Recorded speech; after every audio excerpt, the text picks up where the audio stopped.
បាទសូមគោរពជំរាបសួរពុកម៉ែបងប្អូនទាំងអស់នេះដែលតែតាមដាននៅវីដេអូរបស់ខ្ញុំបាទបងប្អូនថ្ងៃនេះខ្ញុំបាននាំអារម្មណ៍បងប្អូនមកទីតាំងមួយកន្លែងបងប្អូនណាបងប្អូនច្បាស់ជាឃើញបងប្អូនណាគឺសួនសុខភាពយើងកោះដាច់ឬក៏បងប្អូនមួយចំនួនស្គាល់ថាអាស្រមកោះដាច់ឬក៏បងប្អូនមួយចំនួនទៀតស្គាល់ថាលោកតាស្លាមខ្មែរបងប្អូនណាអញ្ចឹងគេស្គាល់ខុសៗគ្នានៅក្នុងមូលដ្ឋាននេះគេហៅទីតាំងនេះគេថាលោកតាស្លាមខ្មែរអ្នកខ្លះស្គាល់តាមបណ្ដាញសង្គមឬក៏បណ្ដាញ TikTok ឬក៏ Facebook ទៅក៏គេហៅថាអាស្រមក៏ដាច់ប៉ុន្តែពេលដែលយើងមកដល់ទីនេះផ្ទាល់គឺគេដាក់ថាសួនសុខភាពយើងក៏ដាច់បងប្អូនណានេះបងប្អូននេះស្ថាបនិកបងប្អូនណាបងប្អូនគឺលោកពូជាស៊ីនបងប្អូនណាបងប្អូនទីតាំងមួយនេះគឺជាទីតាំងមួយដ៏ហៅថាកម្រមាននៅក្នុងស្រុកខ្មែរយើងបងប្អូនណាទីតាំងនេះគឺជាទីតាំងឱសថខាងខ្មែរដែលព្យាបាលតាក់ទងនឹងបងប្អូនដែលកើតបញ្ហាជំងឺមហារីកបងប្អូនណាអញ្ចឹងបើសិនជាបងប្អូនទូទាំងប្រទេសមិនថានៅក្នុងស្រុកឬនៅក្រៅស្រុកទេបងប្អូនបានឃើញវីដេអូនេះបងប្អូនមានបញ្ហាដូចដែលខ្ញុំជម្រាបគឺតាក់ទងភាគច្រើនគឺអ្នកបងប្អូនដែលមកទីនេះគឺភាគច្រើនគឺជំងឺមហារីកបងប្អូនណាមហារីកកូនកណ្ដុរមហារីកមាត់ស្បូនមហារីកដោះឬក៏គិះក្នុងដោះអីចឹងទៅបងណាយើងនិយាយឲ្យស្រួលស្ដាប់តិចបងប្អូនណាអញ្ចឹងបងប្អូនមានបញ្ហាទាំងអស់នេះបងប្អូនអាចអញ្ជើញមកទីតាំងនេះបានបងប្អូនណាម្យ៉ាងវិញទៀតមិនមែនខ្ញុំនិយាយអីឲ្យលើសលប់បងប្អូនណាបើសិនជាបងប្អូនមានជំងឺបញ្ហាទាំងអស់នេះដែលពេទ្យលេងទទួលបងប្អូនណាថាពេទ្យលេងទទួលចុងក្រោយណាបងប្អូនអាចកុំต้องអស់សង្ឃឹមបងប្អូនអាចអញ្ជើញមកទីតាំងនេះបានបងប្អូនណាព្រោះថាទីតាំងនេះគឺលោកបណ្ឌិតលោកបានបើកណាទទួលបងប្អូនអ្នកជំងឺជាយូរឆ្នាំមកហើយបងប្អូនណាតែបងប្អូនខ្លះក៏បានស្គាល់បងប្អូនខ្លះក៏មិនបានស្គាល់អញ្ចឹងតាក់ទងនឹងបងប្អូនដែលមានបញ្ហាធ្ងន់ធ្ងរណាជំងឺមហារីកដែលបងប្អូនមួយចំនួនទៅតាមបណ្ដាខេត្តលោកខ្វះថវិកាថាអីទៅបងប្អូនអាចអញ្ជើញមកទីនេះបានណាបងប្អូនណាខ្ញុំឃើញបងប្អូនប្រជាយើងមកច្រើនមកសុំថ្នាំបងប្អូនណាសុំថ្នាំឱសថរុក្ខឱសថរបស់ព្រះអង្គនៅខាងនេះបងប្អូនណាថាអាស្រមកោះដាច់នៅខាងកោះដាច់យើងនេះឯងបងប្អូនណាអញ្ចឹងបងប្អូនមានបញ្ហាឬក៏មានជំងឺដូចដែលខ្ញុំបាននិយាយបងប្អូនអាចអញ្ជើញមកទីនេះឬក៏បងប្អូនអាចចូលនៅក្នុង page ណាចូល page របស់ Facebook របស់បណ្ឌិតផ្ទាល់ណាអញ្ចឹងតិចទៀតខ្ញុំនឹងនាំអារម្មណ៍បងប្អូនចូលទៅក្នុងដើម្បីផ្ដិតយករូបភាពក៏ដូចជាទស្សនភាពដែលបងប្អូនប្រជាពលរដ្ឋយើងមកតាំងពីបណ្ដាខេត្តឆ្ងាយមកដើម្បីសុំរុក្ខឱសថពីព្រះអង្គបងប្អូនតាជើញទៅក្នុងបងប្អូននេះតាបងប្អូនឥឡូវយើងមកដល់ក្នុងបរិវេណហ្នឹងបងប្អូនណាឥឡូវនេះវានៅរឿងព្រឹកបងប្អូនយើងគាត់អញ្ជើញមកបដាហើយអ្នកខ្លះក៏នៅចិត្តហ្នឹងក៏គាត់ធ្វើដំណើរដោយម៉ូតូទៅអ្នកខ្លះគាត់នៅឆ្ងាយគាត់មកដោយតាក់ស៊ីឬក៏ឡានឈ្នួលអីហ្នឹងទៅណាអ្នកខ្លះមានឡានឯងក៏មកតាមឡានឯងទៅបងប្អូនតាក់ទងនឹងបញ្ហាអាស្រមគាត់អញ្ចឹងបងប្អូនណាបងប្អូនចាំមើលទូតាមដានទស្សនាវីដេអូនេះបងប្អូនគឺមានបងប្អូនជាវត្តអំពូមីយាយតាណាគាត់មកពីតាមបណ្ដាខេត្តឆ្ងាយច្រើនបងប្អូនមានតាំងពីបាត់ដំបងមានតាំងពីស្វាយរៀងព្រៃវែងកំពង់ចាមហើយបណ្ដាខេត្តផ្សេងទៀតអ្នកខ្លះមកតាំងពីក្រៅប្រទេសក៏មានដែរណាបងប្អូនព្រោះដោយសារតែអាស្រមកោះដាច់នេះគឺលោកពូគាត់បានផ្សព្វផ្សាយតាមបណ្ដាញសង្គមច្រើនមកហើយតាក់ទងនឹងថ្នាំព្យាបាលជំងឺ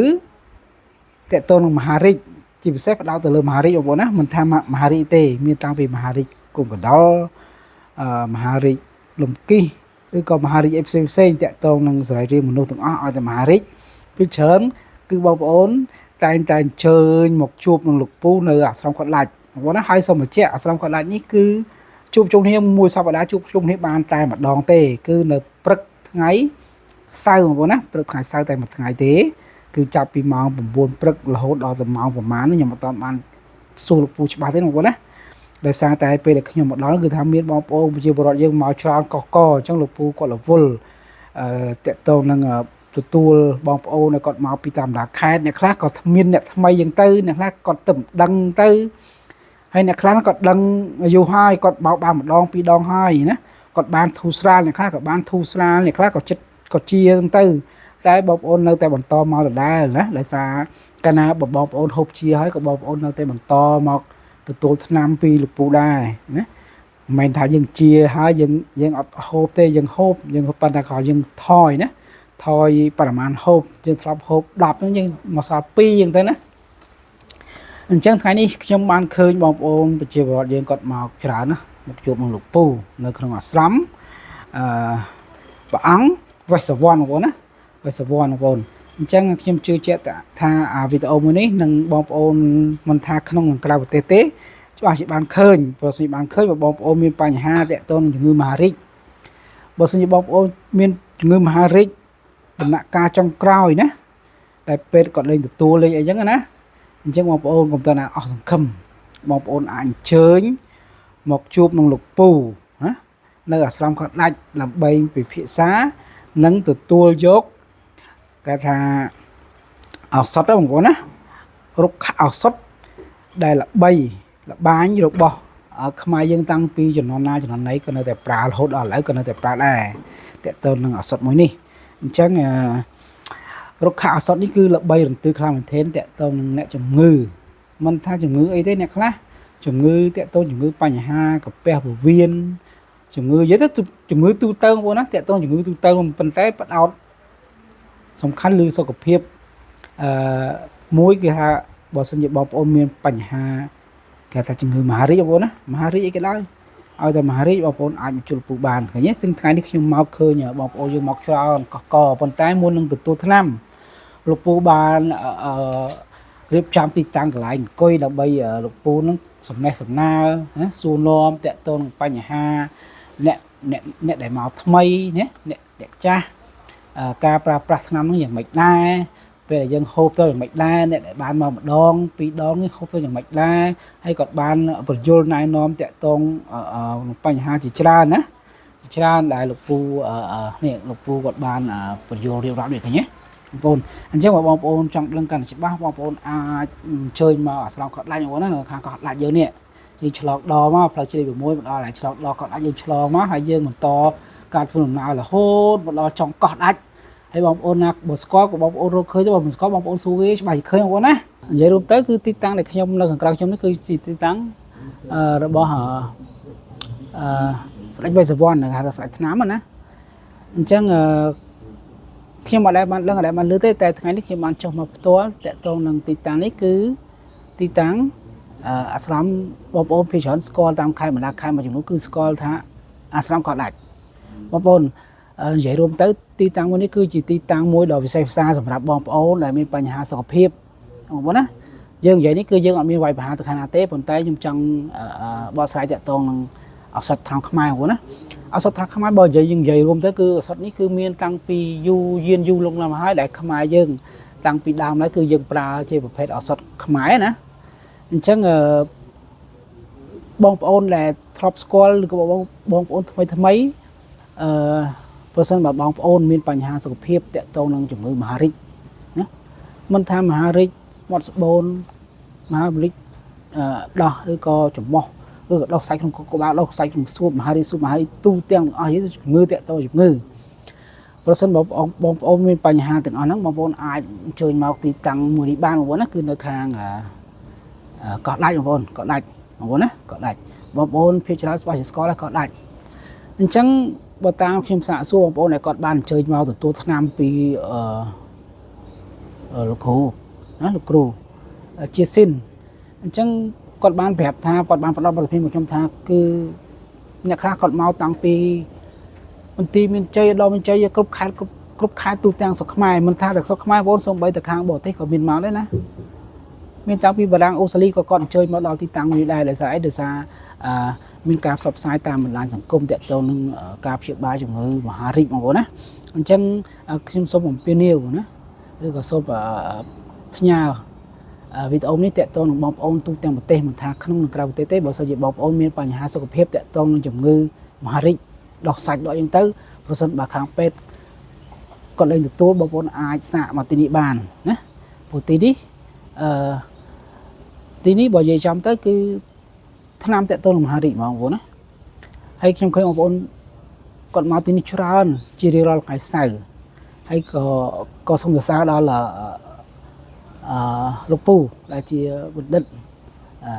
chia xin con sốc chất chùm nai pevelia chùm nai pevelia đóมีตำไรរបស់គាត់សូម្បីតែថ្ងៃសារទឹកក៏គាត់អត់ទៅកំសាន្តទីណាគាត់សុខចិត្តមកទីនេះដើម្បីអីដើម្បីជួយស្រោចស្រង់បងប្អូនដែលមានបញ្ហាសុខភាពទាក់ទងជំងឺមហារីកអញ្ចឹងគឺបើនិយាយទៅខ្ញុំសូមស្ងើចសរសើរណាហើយស្ងើចសរសើរលោកពូជាខ្លាំងដែលគាត់លះបង់ពេលវេលាក៏ខ្លាំងណាដើម្បីបងប្អូនទាំងអស់គ្នាហើយនៅខាងក្រៅខ្នងខ្ញុំនេះគឺជាបារមីរបស់ស្ដេចវេស្សវណ្ណបងប្អូនណាគឺបើនិយាយយើងទៅទីនេះគឺស័ក្តិសិទ្ធិទាំងបារមីទាំងថ្នាក់ខ្មែរណាមិនមែនបំផលទេប៉ុន្តែបើសិនជាបងប្អូនមួយចំនួនធំនៅក្នុងស្រុកខ្មែរដែលអត់មានលទ្ធភាពខ្វះខាតអញ្ចឹងបងប្អូនអាចមកសាកនៅទីនេះបានណាអាចមកជួបជាមួយលោកគ្រូបានព្រោះលោកគ្រូនៅទីនេះក៏បានផ្សព្វផ្សាយតាមបណ្ដាញសង្គមខ្លះហើយថាបើសិនជាបងប្អូនមានបញ្ហាសុខភាពទាក់ទងនឹងជំងឺមហារីកមហាយាដើមបងប្អូនសូមអញ្ជើញមកទីនេះចុះណា